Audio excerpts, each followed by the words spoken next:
ሰላም ጤና ይስጥልን።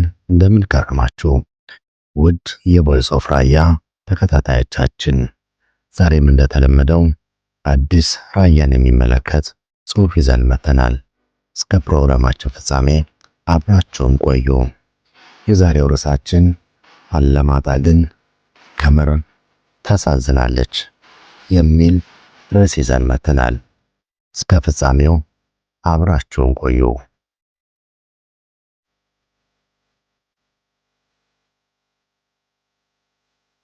አላማጣ ግን ስታሳዝን። አላማጣ የራያ እምብርት በመባል ትታወቃለች። የራያ ባህላዊ፣ ፖለቲካዊ፣ ኢኮኖሚያዊና ማህበራዊ እንቅስቃሴዎች ዋነኛ ማዕከል ናት። ለዚህ ዋነኛ አስተዋጽኦ ያደረገው መልክዓ ምድራዊ አቀማመጧና የከተማዋ ጂኦግራፊካል ሎኬሽን በየአቅጣጫው የተከፋፈሉትን የራያ አካባቢዎች እንደ ተፈጥሯዊ ወይም ሴንተር ኦፍ ግራቪቲ ሆኖ ስለሚያገለግል ይመስለኛል። አላማጣ በሰሜን ኢትዮጵያ ከአዲስ አበባ በ600 ኪሎ ሜትር ርቀት ላይ የምትገኝ፣ ዳርዳሯ በተራሮች የተከበበ ለጥ ያለ ሜዳማ መልክዓ ምድር የተላበሰች ከተማ ናት። በዙሪያዋም ኦፍላም፣ ኮረም፣ ዛታ፣ ራያ አዘቦ፣ መሆኒ፣ ጨርጨር፣ ባላ፣ ቆቦ የመሳሰሉት ሰፊ የራያ ማህበረሰብ በሚኖርባቸው ወረዳዎችና ከተሞች የተከበበች ከተማ ናት። ስለ አላማጣ ታሪክ ሌላ ጊዜ በሰፊው ነግራችኋለሁ።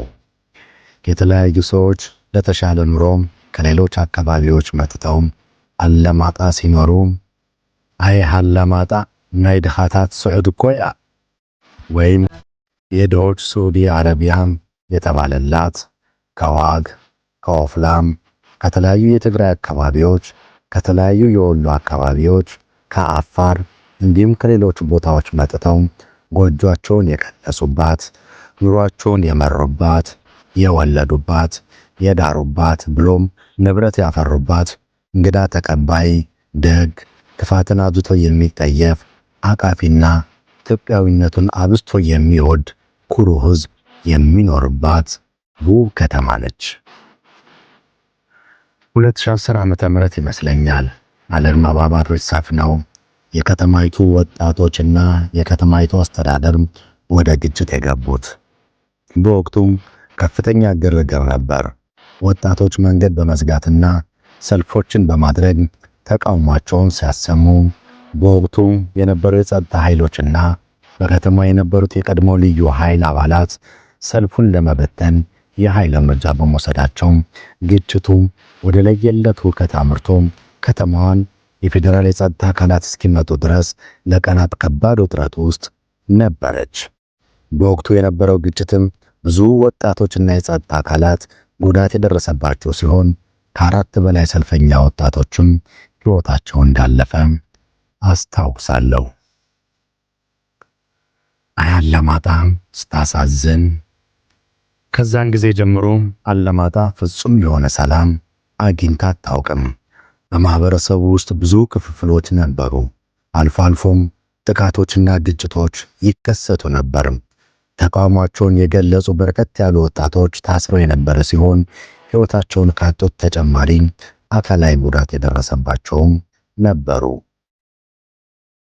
ከላይ የገለጽኳቸው ችግሮች በስፋት ቢኖሩም የአላማጣ ከተማ ሁኔታ ምስቅልቅሉ የወጣው ግን 2013 ዓ.ም በተቀሰቀሰው የሰሜኑ ጦርነት ጀምሮ ነው።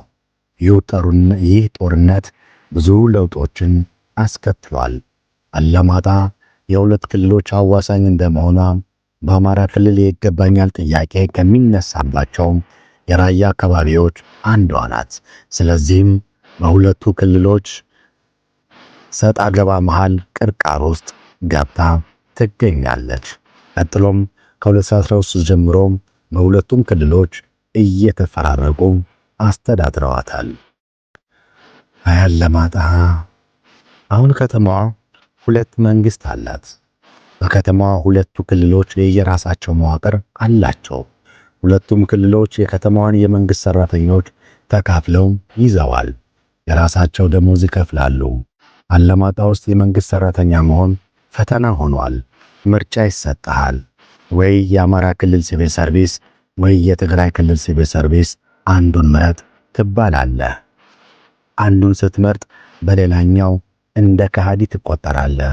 በጣም የሚገርማችሁ ሆስፒታል ሳይቀር የትግራይ ብሎክና የአማራ ብሎክ ተብሎ ተለይቷል። ትምህርት በሚመለከት በአማርኛ ይሁን በትግርኛ በሚል ክርክር አብዛኛው ተማሪ የትምህርት ገበታቸው ላይ የሉም። እኔ እስከማውቀው በኢትዮጵያ ሕገ መንግስትና ሕግ አንድ ከተማ የሁለት ክልል መታወቂያ አይሰጥም። አላማጣ ላይ ግን ይህ አይሰራም። አብዛኛው ነዋሪ የሁለቱ ክልል መታወቂያ አለው። ባይገርማችሁ ይህ ሁሉ አንድ ከተማ ላይ ነው እየሆነ ያለው። ከዚህ በተጨማሪ ከሁለቱ ክልል ዘንድ አይደለንም፣ የራያ ማህበረሰብ ራሱን የቻለ ራያ ነው፣ ስለዚህ ክልል መስርተን ራስን በራሱ ማስተዳደር አለበት የሚለው ደግሞ ሶስተኛው አማራጭና አዋጩ ይመስለኛል። ሆኖም ህብረተሰቡ አሁንም ምርጫው ብዙ ነው። በአሁኑ ሰዓት አላማጣ ብትመጡ ምንም አይነት መንግስታዊ አገልግሎት አታገኙም። ደግመዋለሁ፣ መንግስታዊ አገልግሎት አላማጣ ላይ አይታሰብም። ትምህርት የለም። ሆስፒታል ገብታችሁ እንኳን ታክማችሁ ልትወጡ የባሰ ሌላ በሽታ ታማችሁ ትወጡ እንጂ ማንም ዞር ብሎ አያችሁም። ፖሊስ የለም። ድንገት ብትዘረፉ ወይም ሰው ጉዳት ቢያደርስባችሁ አቤት የምትሉበት ቦታ የለም። እንደውም ኧረ እንኳን አልሞታችሁ ነው የምትባሉት። በእርግጥ የመከላከያ ኮማንድ ፖስት አለ፣ ግን በቂ ኃይል ስለሌለው እያንዳንዱ ሰፈር ያለው ሁኔታ መቆጣጠር አይችልም።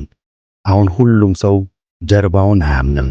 በፊት 24 ሰዓት ያለ ከልካይ ስንንጎማለልባት የነበረችው ብርቅየዋ ከተማም አሁን 1 ሰዓት ላይ ሰው የማይታይባት መንፈስ የወረራት ወይም ጎስት ታውን ትሆናለች። እና አላማጣ አታሳዝንም? በዚህ መሃል ታዲያ ህዝቡና የከተማዋ ህልውና ሁለንተና እንቅስቃሴ ከባድ ኪሳራ ገጥሞታል።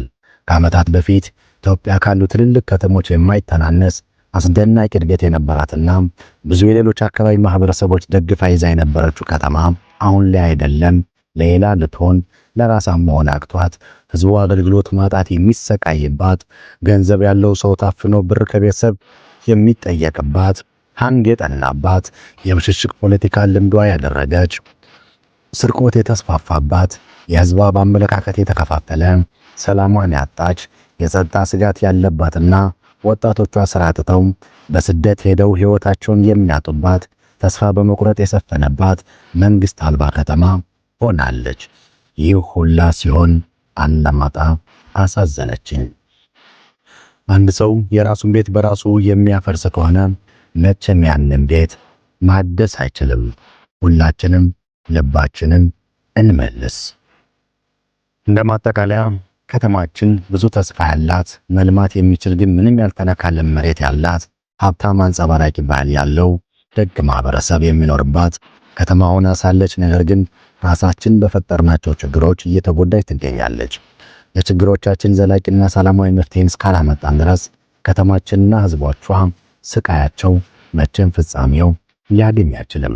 ከዚህ የግጭትና የብሽሽቅ ፖለቲካ ዙሪት በመውጣት እንደ ማህበረሰብ በሰላማዊ መንገድ ሁሉም ባለድርሻ አካላት በማሳተፍ ችግሮቻችን በጠረጴዛ ዙሪያ ተወያይተን መፍታት አለብን።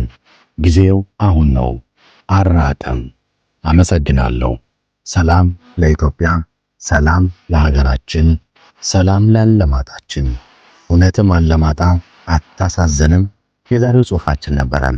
ክቡራን የቮይስ ኦፍ ራያ ተከታታዮቻችን ለዛሬው የያዝነው ጽሑፍ ይህን ይመስል ነበር። እስከ መጨረሻው ስለተከታተላችሁን ታላቁን ሁሉም ተመኘንላችሁ።